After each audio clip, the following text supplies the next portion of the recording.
I think trying to find your passion is a little bit, maybe too strong a word. Greatly desiring to be extremely successful, I think probably is sufficient. But if you can find something you really love to do and can do it with great passion, I think that's fantastic. But I think being grateful probably is number one. If you've got a job, you got to be grateful. So this is the greatest job in the world. But even if it's a transitional job getting you where you want to go, you got to be grateful. You don't have to love your job or be passionate about your job. Just passionate about staying steady, working hard, learning skills, doing this job so well that the next one will be even better, and taking such good care of this opportunity, another one will present itself. Your body is your unconscious mind. In a sense, if you're sitting down and you start thinking about some future worst-case scenario that you're conjuring up in your mind, and you begin to feel the emotion of that event, your body doesn't know the difference between the event that's taking place in your world, outer world, and what you're creating by emotion and thought alone. So most people then, they're constantly reaffirming their emotional states. So when it comes time to give up that emotion, they can say, I really want to do it. But really the body is stronger than the mind because it's been conditioned that way. So the servant now has become the master. And the person all of a sudden, once they step into that unknown, they'd rather feel guilt and suffering because at least they can predict it. Being in the unknown is a scary place for most people because the unknown is uncertain. And people say to me, well, I can't predict my future. I'm in the unknown, and I always say the best way to predict your future is to create it. Not from the known, but from the unknown. What thoughts do you want to fire and wire in your brain? What behaviors do you want to demonstrate in one day? The act of rehearsing them mentally, closing your eyes, and rehearsing the action. All of you have targets, things that you're after.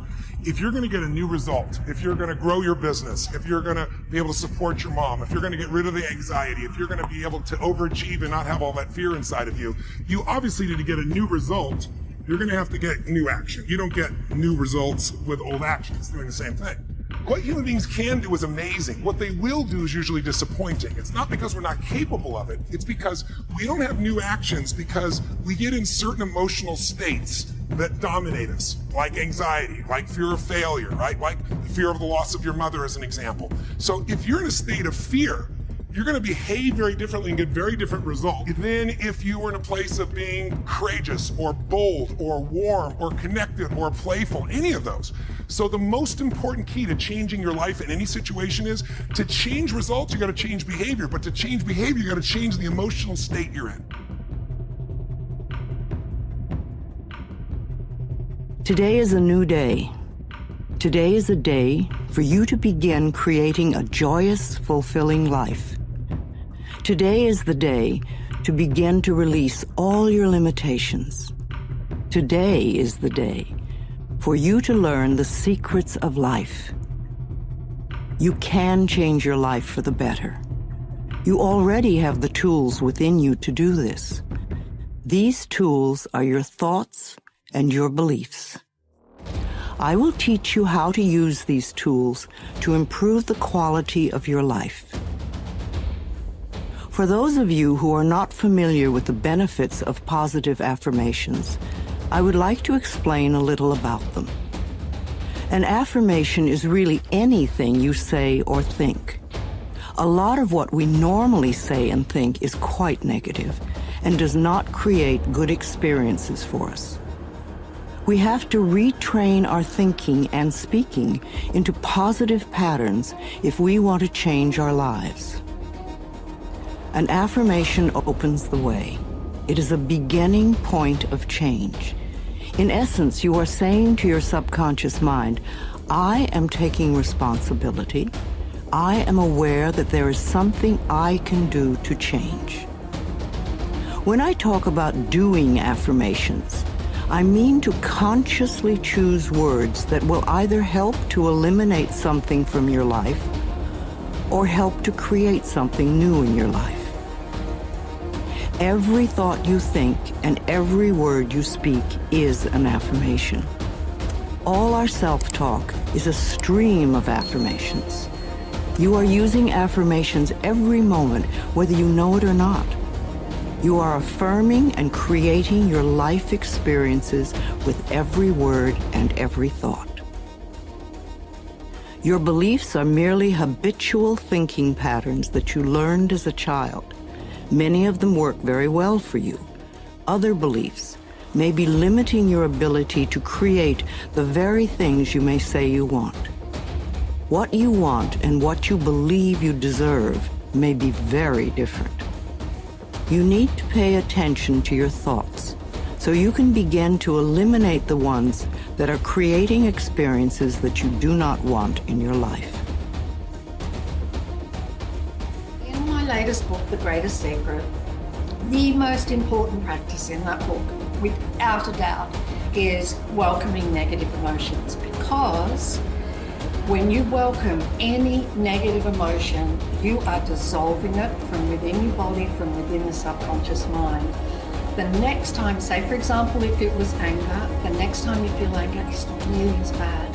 You welcome again, the time after that, it's reducing, until it's not possible for you to feel anger anymore.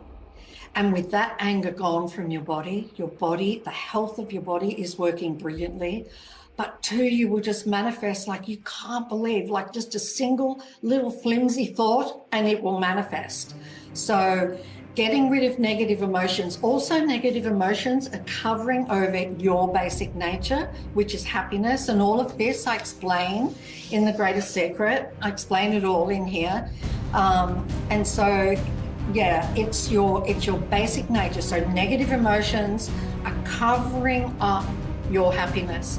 So to get rid of those emotions is really, really important. So now I wanted to explain that to everybody who doesn't know about the welcoming process.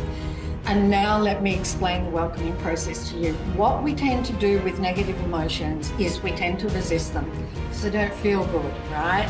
And so we want to push them away. We don't want to feel them. We don't want to feel fear. We don't want to feel disappointment, impatience, and anger, and so we'll push them away. We think we're pushing them away, but in actual fact, we're pushing them down here, into our body, into the subconscious mind. And they act like a pressure cooker. They're causing harm to the body, but they also act like a pressure cooker in that they need to release some energy so that, because they're just about to burst. And so they'll find something in the world, an emotion will find something in the world to get angry about, to release the pressure in your body. And so welcoming is the opposite to resisting. You're pushing them away, now you're not going to do that. Now you're going to welcome the negative emotion. So when a negative emotion arises, basically what you're going to do is kind of do nothing. You know, really, welcoming is just stopping us from resisting. What I do is I imagine that emotion is a really, really good friend of mine. And I'm just allowing it to be here. I'm allowing it to be here in the body. And I just imagine that it's a friend and I put my arms around it. And as you welcome it or allow it to be here, something absolutely incredible happens. It just dissolves. It just dissolves. And in that moment, you have managed to get rid of a whole lot of that negative emotion in your body. And so that's why this is the most incredible process, because A, you will get happier and happier. B, every desire you've ever wanted will be fulfilled.